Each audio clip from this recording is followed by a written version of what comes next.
Bueno, en relación al miedo, los estoicos oponen al miedo como respuesta torpe la precaución. Hace poco leí de un psicólogo muy competente una especie como de, ¿cómo decir?, de alegoría sobre la bondad del miedo y cómo estamos en un momento donde solo cuentan las emociones positivas y entonces el miedo es denostado, cuando el miedo nos ayuda tanto, nos ayuda en situaciones de supervivencia y demás.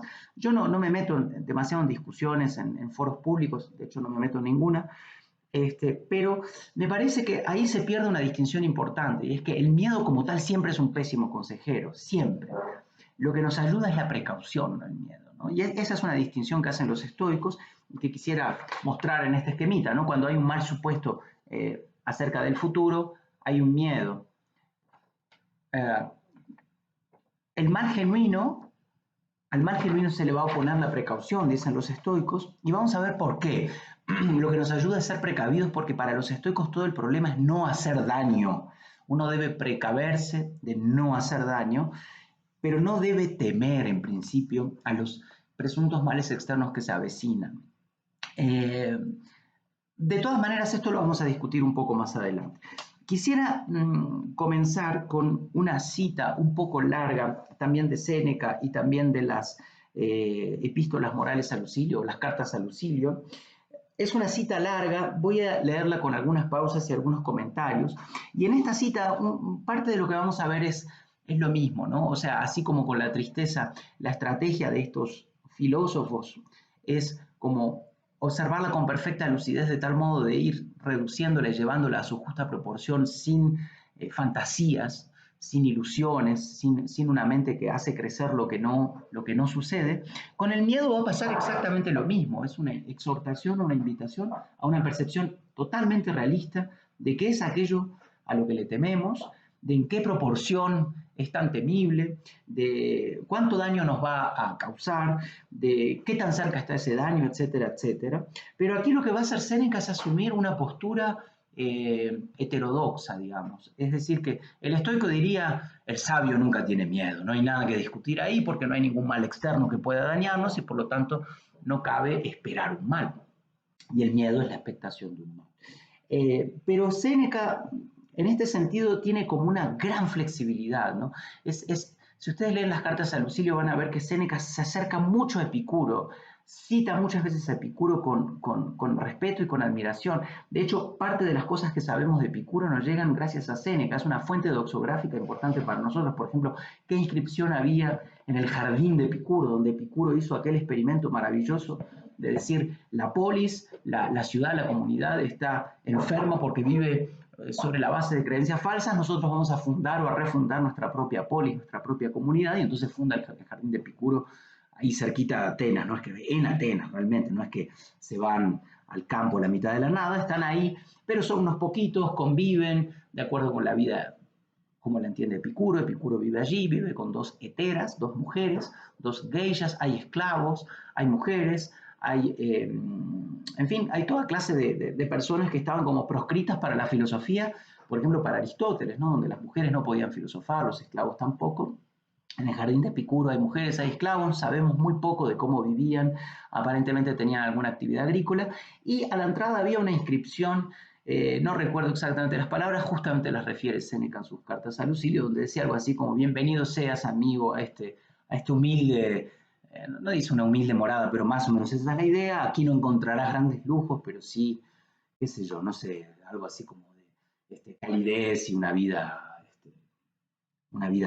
digna de ser vivida, no sé, algo así dice, quizás estoy divagando. Bueno, esto para decir que Séneca tiene tanta flexibilidad en su pluma y en sus ideas, a diferencia quizás de otros filósofos un poco más estrictos, sobre todo los griegos, las fuentes griegas que nos llegan, que los primeros griegos, no tanto los de la Estoa Media, que entonces puede como salirse de la posición más tradicional o más ortodoxa de los estoicos, y eso es lo que vamos a ver. La cita dice así: más son las cosas, Lucilio, que nos aterran que las que efectivamente nos atormentan. Es decir, nos construimos en nuestra mente la fantasía de que hay más cosas temibles de las que efectivamente son temibles, Y con frecuencia nos angustia más la aprehensión que la realidad. Aquí está clarísimo este realismo, esta apuesta a la lucidez total, a ver las cosas tal como son sin fantasías. No te hablo el lenguaje estoico, sino este otro más blando. Es decir, aquí él está asumiendo que no está tomando la posición ortodoxa de los estoicos. Porque nosotros los estoicos decimos que todo eso que nos hace gemir y gritar es leve y ha de ser despreciado. Pasemos por alto estas arrogantes palabras, aunque por los dioses buenos que son verdaderas. Solamente te mando que no te hagas desgraciado antes de tiempo, pues esas cosas que por creerlas inminentes tanto te han espantado, tal vez nunca ocurran, por lo menos no han de venir con certeza. Hay cosas que nos atormentan más de lo que debiera ser, otras antes de cuando debiera ser, otras que en modo alguno debieran atormentarnos. O nos exageramos el dolor, es decir, tenemos una ilusión que hace considerar que vamos a sufrir más de lo que efectivamente sufriremos, o nos lo imaginamos o nos lo anticipamos, es decir, o lo acrecentamos o directamente lo inventamos, o en todo caso lo hacemos o lo fantaseamos como un dolor mucho más inminente de lo que efectivamente es. Por lo que hace al primero de estos 3 puntos, dejémoslo por ahora. Lo que yo llamo ligero, tú lo tendrás por gravísimo. Sé de gentes que se ríen cuando la flagelan, mientras que otros gimen por una bofetada. Es decir, la relatividad de qué duele y qué no duele es un tema que en este momento no va a abordar Séneca. Pero si notan, de lo que se trata acá es justamente como de intervenir sobre el juicio, sobre la creencia acerca de el mal que está detrás del miedo, ¿no?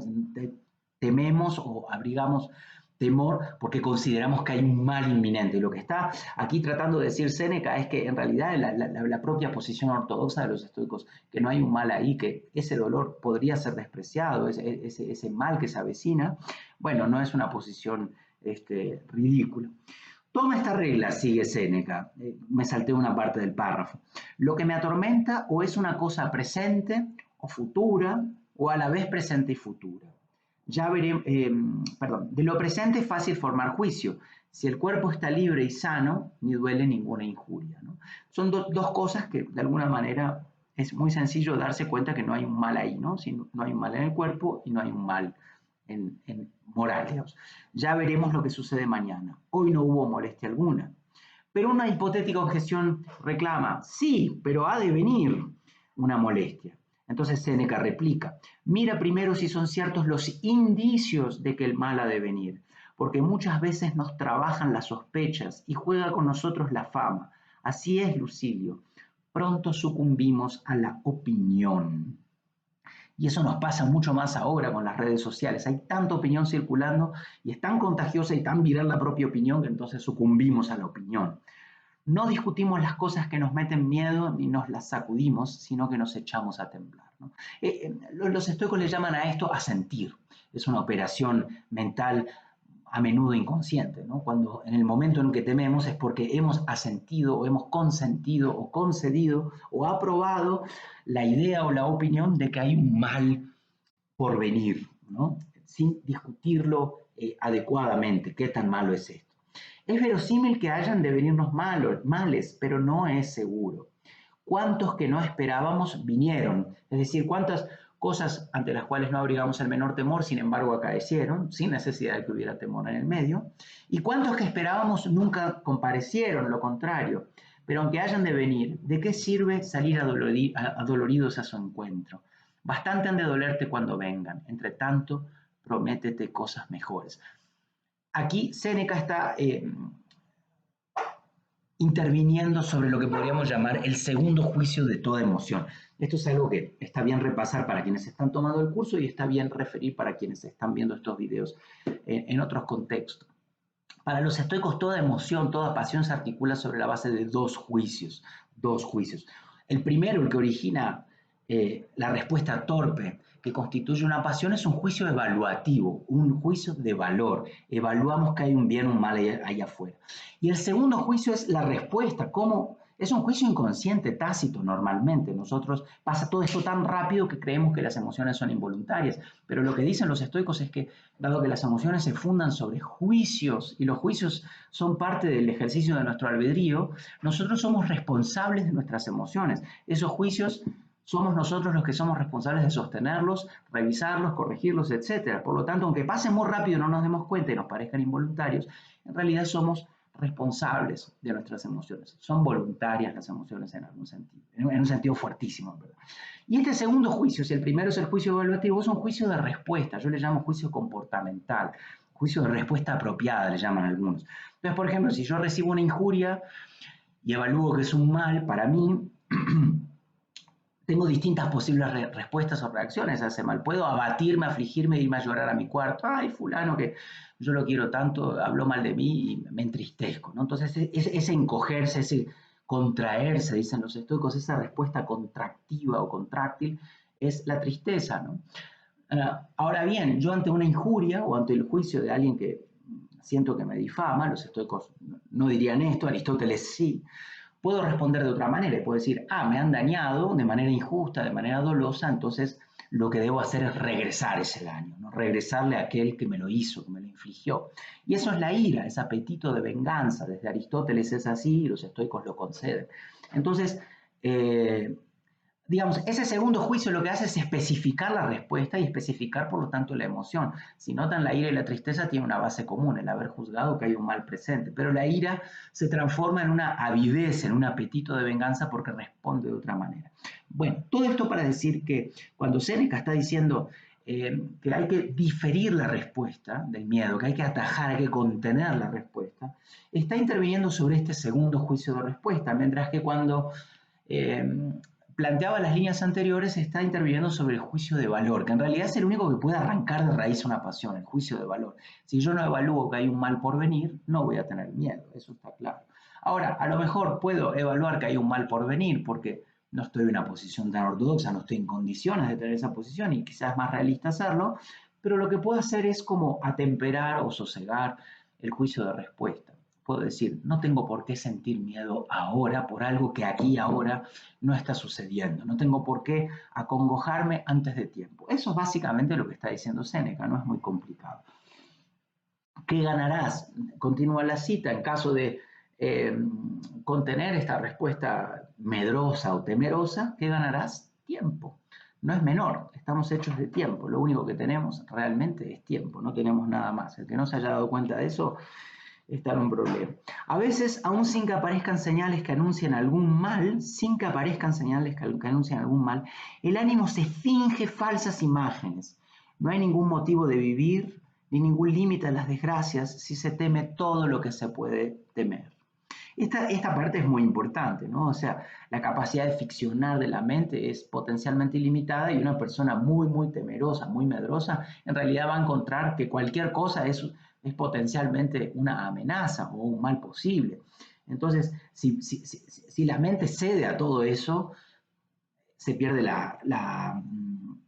el motivo de vivir, ¿no? Y una cosa que no se menciona aquí, pero que creo que es importante, lo menciona Séneca en otro texto, es una observación muy aguda, es que las personas medrosas, las personas temerosas, son personas pesimistas por una razón muy lógica, porque el miedo es la expectación de un mal. Entonces, si siempre estoy con miedo, siempre estoy esperando que acaezca algo malo. Y eso es exactamente ser pesimista, ¿no? Esperar que vengan males. Mientras que, y esto es algo también en lo que se insiste mucho en diversos textos en la antigüedad, el valiente es intrépido porque es confiado, confía en el porvenir, confía en sí mismo fundamentalmente. Entonces, en ese sentido, la valentía y el miedo se oponen porque el uno es pesimista y la otra, la disposición del valiente, es una disposición optimista, intrépida. No es estúpido el valiente, no es temerario, no es alguien que va a los desafíos completamente desmesurados sin proteger, no va a la guerra con un tenedor, para decirlo en términos muy coloquiales, sino que es alguien que evalúa que hay ciertos riesgos y sabe que es temible y que no es temible, pero confía de alguna manera. Y de eso va a hablar Epicteto un poquito más adelante. Sigue Séneca en otro lugar de las epístolas o de las cartas a Lucilio y dice así: si quieres despojarte de toda preocupación, aunque no haya de venir lo que temes, da por supuesto que vendrá y mide contigo mismo hasta qué punto es malo aquello y tasa tu miedo, tasa con S, no tasa tu miedo, comprenderás seguramente que no es grande o no es largo lo que temes. Este es el típico ejercicio que hacen los estoicos, se le llama en griego prosegen, o prondemein, instalarse con antelación en el escenario, o en latín la premeditatio. Es decir, que el ejercicio típico de los estoicos, que en realidad es un ejercicio de escritura y de los cuales el único testimonio que se conserva son las meditaciones de Marco Aurelio, al menos en términos de filosofía estoica, de este tipo de hipomnématas, de soportes de la memoria, de anticipaciones, es exactamente esto, ¿no? Si uno tiene una situación que le inquieta o a la que es potencialmente susceptible o débil o frágil,